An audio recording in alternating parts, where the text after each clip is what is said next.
श्री शिवाय नमस्तुभ्यम। हर हर महादेव। दोस्तों, स्वागत है आप सभी का हमारे इस चैनल में। दोस्तों, सबसे पहले तो आपको सावन महीने की बहुत ढेर सारी शुभकामनाएं। हम आशा करते हैं कि आपका सावन का महीना बहुत ही अच्छा और भोले की भक्ति से गुजरे। दोस्तों, भगवान शिव को श्रावण मास बहुत ही प्रिय है। इस महीने में किए गए व्रत पूजा पाठ से भगवान शिव बहुत अधिक प्रसन्न होते हैं और बहुत शीघ्र भगवान शिव की कृपा पाना चाहते हैं। तो सावन मास में विशेष रूप से भगवान शिव की पूजा आराधना कीजिए। आपके मन की कोई भी कामना हो, कोई भी इच्छा हो, इस विशेष मास में अगर आप भगवान शिव की आराधना करते हैं और का जलाभिषेक करते हैं तो आपके मन की समस्त कामना बहुत ही जल्द भोलेनाथ पूर्ण कर देते हैं। यह मास भगवान शिव को बहुत प्रिय है, इसलिए बहुत सारे ऐसे भक्त होते हैं जो इस पूरे मास का व्रत रखते हैं, पूरे श्रावण मास का ही व्रत रखते हैं। तो आज की वीडियो में हम आपसे बात करने वाले हैं कि अगर आप पूरे सावन मास का व्रत रखना है तो व्रत के कौन से नियम होते हैं जिनका आपको पालन करना चाहिए। सावन मास में आपको क्या करना चाहिए, क्या नहीं करना चाहिए, क्या खाना चाहिए, क्या नहीं खाना चाहिए, कब खाना चाहिए, और भगवान भोलेनाथ को प्रसन्न करने के लिए किस प्रकार से हमें पूजा आराधना करनी चाहिए, किस नियमों का पालन करना चाहिए, भगवान शिव की पूजा में हम किन चीजों का प्रयोग करें और किन चीजों का त्याग करें, कौन से रंग के वस्त्रों का त्याग हमें इस मास में करना चाहिए, ये सभी बातें आज हम आपसे इस वीडियो में शेयर करने वाले हैं। तो वीडियो को पूरा देखें। लेकिन दोस्तों, उससे पहले आपसे रिक्वेस्ट करते हैं कि वीडियो को लाइक जरूर करिएगा, दोस्तों को शेयर कर दीजिएगा, और अगर आपने अभी तक हमारे इस चैनल को सब्सक्राइब नहीं किया है तो चैनल को सब्सक्राइब करके बेल आइकॉन जरूर दबाइए। दोस्तों, सावन मास का हमारे शास्त्रों में बहुत अधिक महत्व है। हमारे शास्त्रों में ऐसा कहा जाता है कि अगर सावन मास में भगवान शिव की थोड़ी सी भी पूजा आराधना की जाए, थोड़ा सा भी प्रयास किया जाए, भगवान की भक्ति अगर हम थोड़ी सी भी करते हैं तो बहुत सारी हमारी कामना पूर्ण हो जाती है। मतलब जो हम बाकी के महीनों में भगवान शिव की पूजा आराधना करते हैं उसके वजह है सावन की पूजा आराधना का फल बहुत अधिक प्राप्त होता है और बहुत शीघ्र भगवान शिव की कृपा प्राप्त हो जाती है सावन मास में भगवान शिव की पूजा करने से, क्योंकि इस महीने में भगवान शिव बहुत प्रसन्न होते हैं। इस महीने में जब हम भगवान शिव का अभिषेक करते हैं, उनकी पूजा आराधना करते हैं, उनकी कृपा पाने के लिए कोई व्रत रखते हैं, भगवान शिव और माता पार्वती की पूजा आराधना करते हैं, पूरे शिव परिवार का हम अभिषेक करते हैं, आराधना करते हैं, तो भगवान शिव की कृपा से हमारे मन की कोई भी कामना हो वह पूर्ण हो जाती है। तो इस महीने में लोग शीघ्र विवाह के लिए व्रत रखते हैं या फिर संतान की प्राप्ति की अगर कामना है तो इस महीने में भगवान शिव की विशेष पूजा आराधना कीजिए। दाम्पत्य जीवन में मधुरता नहीं है, परिवार में अगर क्लेश बहुत अधिक रहता है, पति पत्नी के रिश्ते में बहुत अधिक क्लेश रहता है, तो आपको भगवान शिव की पूजा आराधना, माता पार्वती की पूजा आराधना विधि प्रतिदिन करनी चाहिए। बहुत क्षेत्र आपके दाम्पत्य जीवन में मधुरता आती है, पारिवारिक रिश्ते बेहतर हो जाते हैं, परिवार से नकारात्मक ऊर्जा दूर हो जाती है, धन संपत्ति का आगमन होता है, सुख समृद्धि में वृद्धि होती है और मन की समस्त कामनाएं पूर्ण हो जाती हैं, क्योंकि सावन मास भगवान शिव की कृपा पाने का सर्वश्रेष्ठ मास होता है। अब जानते हैं कि इस मास के नियम क्या होते हैं। अगर आप व्रत करते हैं तब तो इन नियमों का पालन करना ही है, लेकिन जो लोग व्रत नहीं करते हैं उन्हें भी इन नियमों का पालन जरूर करना चाहिए। अगर आप भगवान शिव की कृपा पाना चाहते हैं, शीघ्र ही अपने मन की कोई कामना है जिसे पूर्ण करना चाहते हैं, तो इन नियमों का पालन करें तो बहुत अच्छा होगा। नियम क्या होते हैं? सावन मास के बहुत आसान से नियम है और बहुत आसानी से हम इनका पालन भी कर सकते हैं। जैसे कि इस महीने में हमें तामसिक भोजन का त्याग करना चाहिए। तामसिक मतलब क्या होता है? लहसुन प्याज हमें अपने भोजन में प्रयोग नहीं करने चाहिए। मांस मदिरा का बिल्कुल त्याग कर देना चाहिए। और इस विशेष समय में जो लोग व्रत करते हैं उनको विशेष रूप से इस महीने में मसूर की दाल का सेवन नहीं करना है, मूली नहीं खानी चाहिए, बैंगन नहीं खाना है, और हमारे शास्त्रों का मानना है कि बासी खाना और तला हुआ भोजन भी तामसिक भोजन में ही आता है। तो ऐसे भोजन का भी हमें सावन मास में त्याग करना चाहिए। विशेष रूप से सात्विक भोजन, शुद्ध भोजन, मतलब उसी समय का बना हुआ भोजन हमें प्रयोग करना चाहिए। रात का बचा हुआ खाना या सुबह का बचा हुआ खाना रात को ऐसे नहीं खाना चाहिए। तो इस प्रकार से हमें खाने के नियमों का ध्यान रखना है। खाने में हमें क्या खाना है, कुछ भी शुद्ध सात्विक भोजन बनाकर हम खा सकते हैं। अब कुछ भक्त क्या करते हैं, अगर आप पूरे सावन मास का व्रत रखते हैं तो आप एक समय भोजन लेते हैं। शाम के समय या सुबह के समय अपनी सुविधा के अनुसार जिस भी समय भोजन करना चाहते हैं आप एक समय भोजन का प्रण लेते हैं और फिर आप व्रत का नियम करते हैं। और कुछ भक्त दोनों ही समय भोजन लेते हैं, जैसे दिन में 2 बार भोजन लेते हैं लेकिन बहुत आवश्यक चीजों का त्याग कर देते हैं।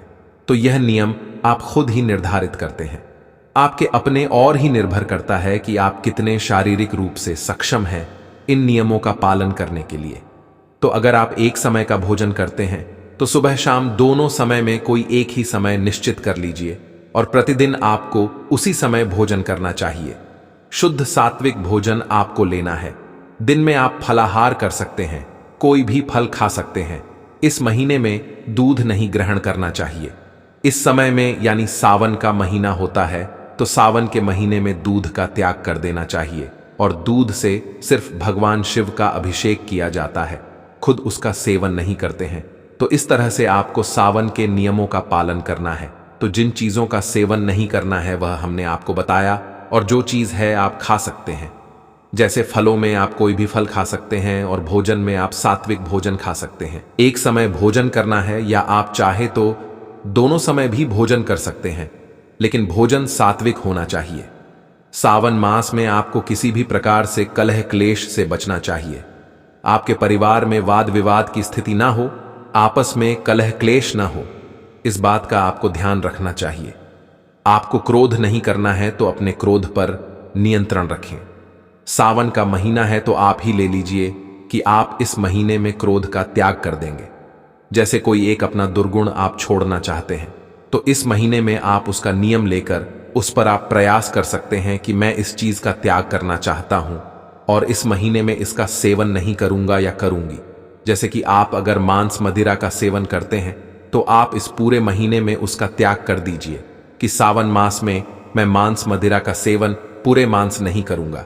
इस प्रकार से आप नियम लेकर भगवान शिव का अभिषेक और पूजन आराधना कर सकते हैं।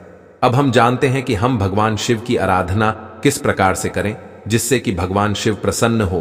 तो हमें इस महीने में भगवान शिव की आराधना के लिए क्या विशेष करना चाहिए। अगर आपका सावन मास का व्रत है या व्रत नहीं भी है तो भी भगवान शिव के जो भक्त हैं सुबह जल्दी उठें। सुबह जल्दी का मतलब होता है अगर आप ब्रह्म मुहूर्त में उठे हैं तो बहुत अच्छी बात है। जो लोग ब्रह्म मुहूर्त में नहीं उठ पाते हैं उन्हें भी प्रयास करना चाहिए कि सूर्य निकलने से पहले यानी सूर्योदय से पहले अवश्य उठ जाएं। स्नान इत्यादि से निवृत्त होकर घर के मंदिर में आपको पूजा करनी है। जो नित्य पूजा होती है प्रतिदिन की वह सर्वप्रथम करी जाती है। उसके बाद से आप विशेष पूजा करना चाहते हैं, जैसे आप भगवान शिव का कोई मंत्र जप करना चाहते हैं या फिर मंदिर जाकर भगवान शिव का अभिषेक करना चाहते हैं। अगर शिवलिंग नहीं है तो घर में आप शिव परिवार की पूरी फोटो रख सकते हैं और आप उसकी पूजा आराधना कर सकते हैं। भगवान शिव की पूजा में किन चीजों का प्रयोग करना चाहिए। भगवान भोलेनाथ की पूजा बहुत ही आसानी से, बहुत सुलभता से हो जाती है। जो चीजें भगवान शिव को प्रिय है वह इस मास में बहुत आसानी से उपलब्ध हो जाते हैं। जैसे कि बेलपत्र, भांग धतूरा, जल चाहिए, गंगा जल जरूर चाहिए और कच्चा दूध, पंचामृत। आपकी श्रद्धा अनुसार जिस भी चीज से भगवान शिव का अभिषेक करना चाहते हैं जरूर करें। वैसे तो भगवान भोलेनाथ एक लोटा जल से ही प्रसन्न हो जाते हैं, पर आपकी श्रद्धा है तो आप पंचामृत बनाएं। दूध, दही, घी, शहद और शक्कर मिलाकर प्रतिदिन पंचामृत से अभिषेक करें। आप इन चीजों का अलग अलग भी अभिषेक कर सकते हैं या फिर आप पंचामृत बना लीजिए और फिर भगवान शिव के अभिषेक से पहले आपको जल से अभिषेक करना है और पंचामृत के बाद भी आपको जल से अभिषेक करना है।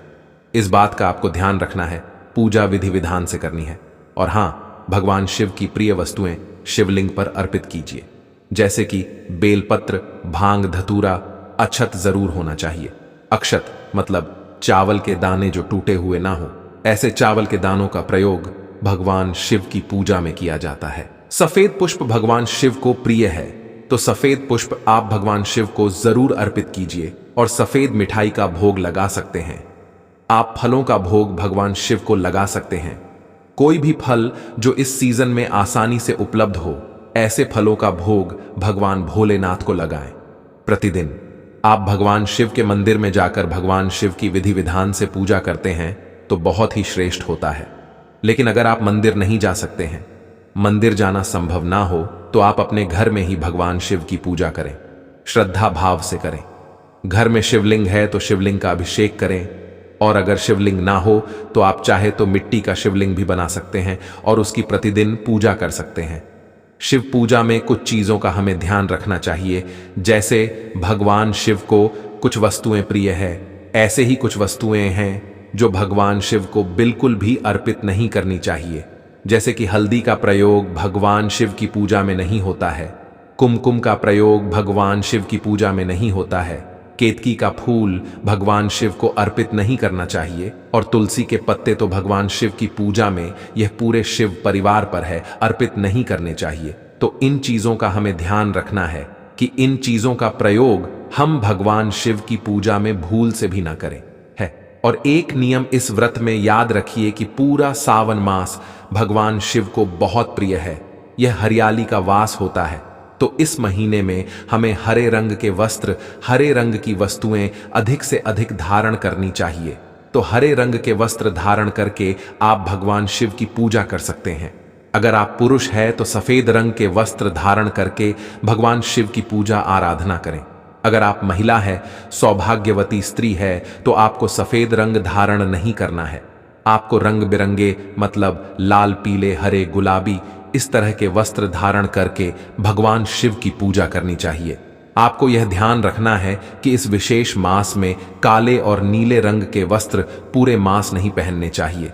यह सर्वश्रेष्ठ होगा कि आप पूरे मास इन दो रंगों का त्याग करें।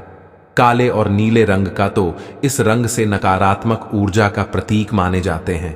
तो अगर आप इन रंगों का त्याग करके भगवान शिव की पूजा आराधना करते हैं तो बहुत शीघ्र भगवान शिव की कृपा हमें प्राप्त हो जाती है। दोस्तों, आज की वीडियो में बस इतना। मिलते हैं अगले वीडियो में। धन्यवाद।